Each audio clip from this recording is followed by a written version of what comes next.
everyone, and welcome to the channel. We are taking a look at a dash cam here today. It is the VAVA dash cam 002. It is a dual 1080p resolution camera system with night vision. So taking a closer look, the camera module is sort of shaped like a hockey puck. It has the 155-degree field of view camera lens in the front. It has a Sony IMX307 image sensor. Ventilation grills on both sides. In the rear is where we find the micro SD card slot. It supports up to a 128 gigabyte micro SD card, class 10 or above. There is a reset button, a power status LED light, and a Wi-Fi status LED light. There's also a built-in microphone. On the bottom is a sticker saying hold the reset button for 3 seconds to reset to factory defaults, and that Android phone's cellular data will not be available while connected to the Wi-Fi network of this camera. On the top is where the connection ports are. There's the rear camera USB-C port and a micro USB port for the power cable. There's a silicone cover that is not tethered, and knowing me, I will probably lose this cover. I don't know why this is covered when the USB-C port is not covered. There's also a rubber-coated, magnetically charged platform to connect to the car window suction mount, which has a metal platform. So it fits in there perfectly. Now the window suction mount has about a 40, maybe 45 degree tilt and a 360 degree rotation. There's a grommet to tidy up the cables once the cables are attached, and a lever to activate the suction mount.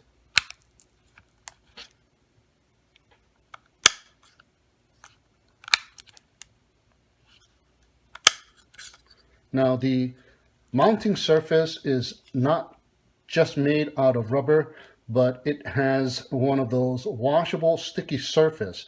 So with both suction and the stickiness of the platform, it will definitely stay mounted on the windshield. Once the main unit is mounted to the front windshield, it is time to mount the rear camera. The rear camera is also a 1080p resolution camera. It has a 126 degree field of view. Now this one has a Sony IMX323 image sensor. It is attached to a 180 degree adjustable angle tiltable mount. 3M double-sided sticky tape will keep it mounted. Now once both cameras are situated, connect the cables and you are good to go. Now the main camera module, if used by itself without the rear camera, has a choice of resolutions, and it is not confined to just the 1080p resolution. But once the rear camera is connected, the resolution is limited to just the 1080p at 30 FPS resolution. So here's a video clip with the resolution set to 2560 by 1440 at 30 frames per second.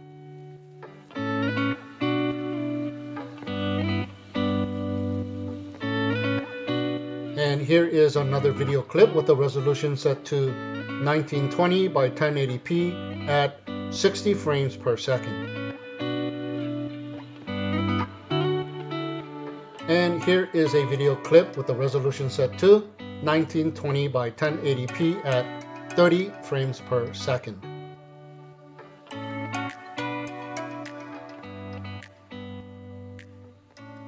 Now the power/charge cable, which has the USB on one end and the micro USB connector on the other end, also has a built-in GPS module, and it will display the actual miles per hour on the video and has a GPS map icon to pull up the map to see the current location. Now the GPS coordinates will also be logged in the GPS data folder for reference.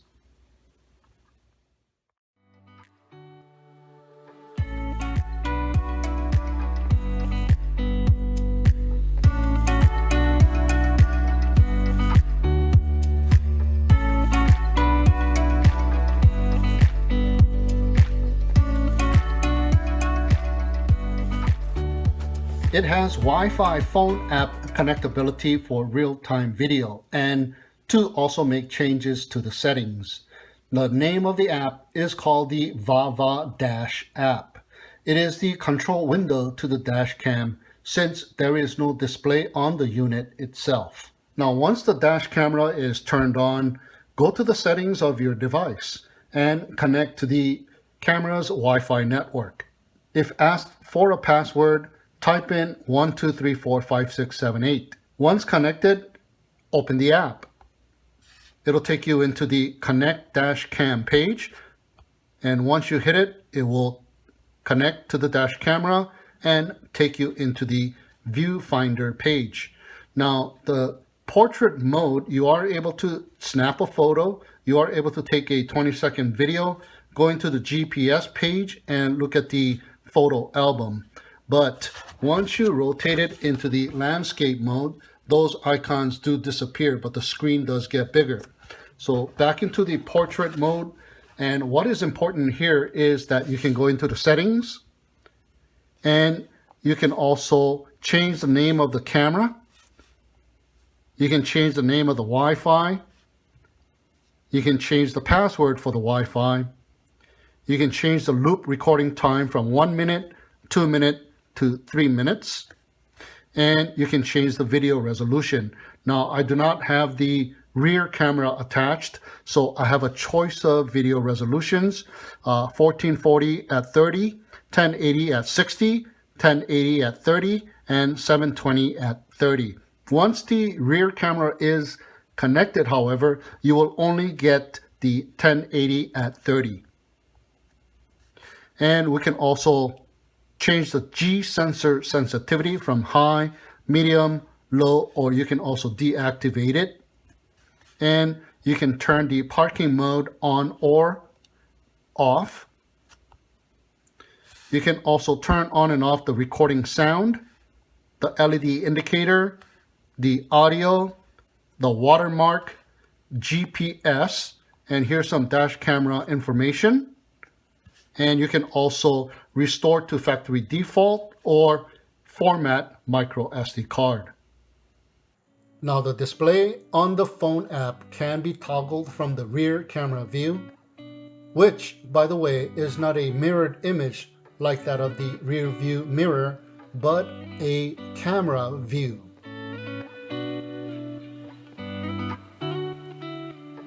And the front camera view.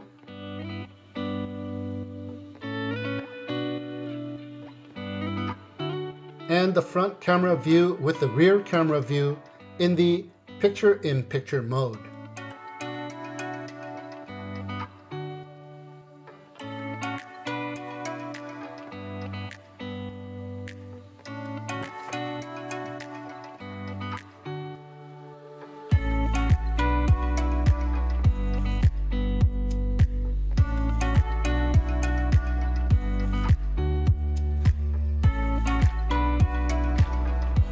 Now here is a DVR recorded video of a night drive in the 1080p at 30 frames per second, which is the default resolution when the rear camera is attached.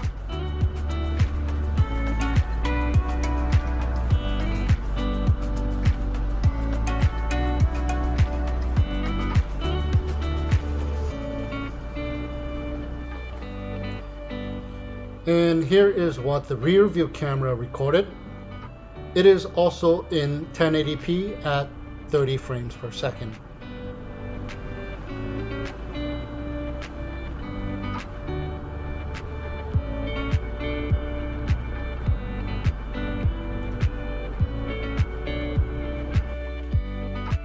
Now here's a screen video captured from my phone at about 10:30 p.m. Now I'm using the photo mode for it is brighter than the video mode.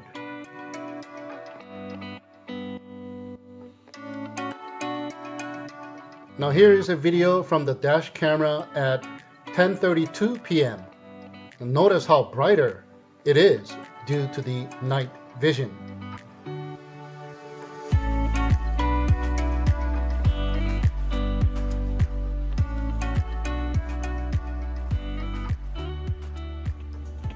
So here is a drive at dusk with some music to test out the audio recording. Now the sun sets at 4:50 here in California due to the daylight savings.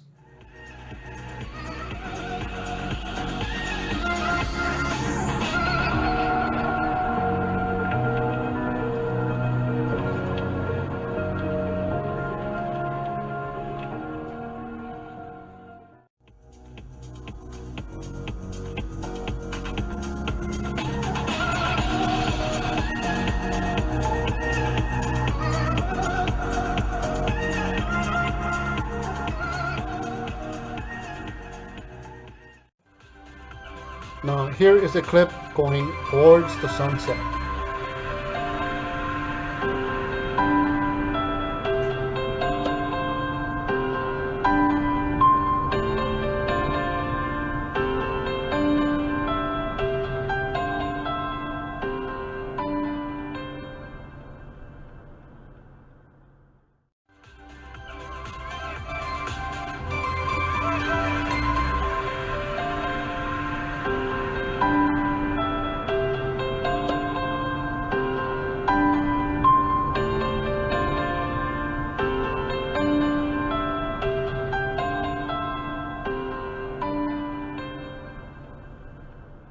Now the main camera module has a built-in 320 milliamp battery that gets charged up while the unit is powered on. But to power up the unit, the power cable needs to be connected. Now if there was a power on and off switch, the camera module could also be used as an emergency standalone portable camera, which would have been nice since it is magnetically mounted and easily detachable. There's also this snapshot button remote controller. Now once the dash cam is turned on, long press the snapshot button for 5 to 30 seconds until 4 beeps are heard to sync to the main unit. Once synced, short press to take a photo still and long press for 3 seconds to take a 20-second video. Now I'm guessing here, but it is probably synced via a Bluetooth connection, so the range would be right about 30 feet. So here I have it powered up with a USB lipstick battery so I can use it as a portable camera to take some emergency photos and video clips.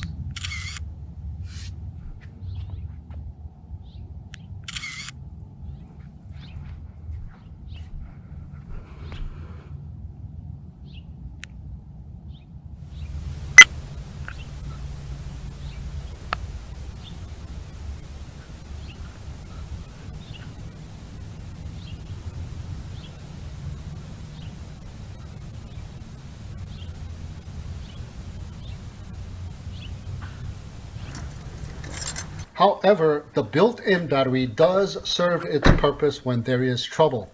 There is a auto crash recording feature which will record a 15-second video when a shock or a crash is detected by the built-in G sensor when the vehicle is parked, and will enter this mode automatically in 10 seconds after the engine has been turned off. After the 15-second recording, it will reset and ready itself for the next G sensor detection. However, notice that it does have a slight delay in the recording response.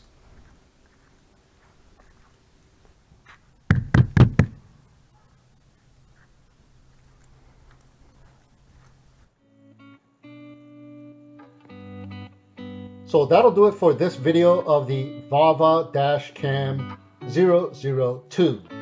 If you would like more information on this product, the product link is down below in the video description. So thank you so much for tuning in and watching. Have a great day, and we'll see you again next time.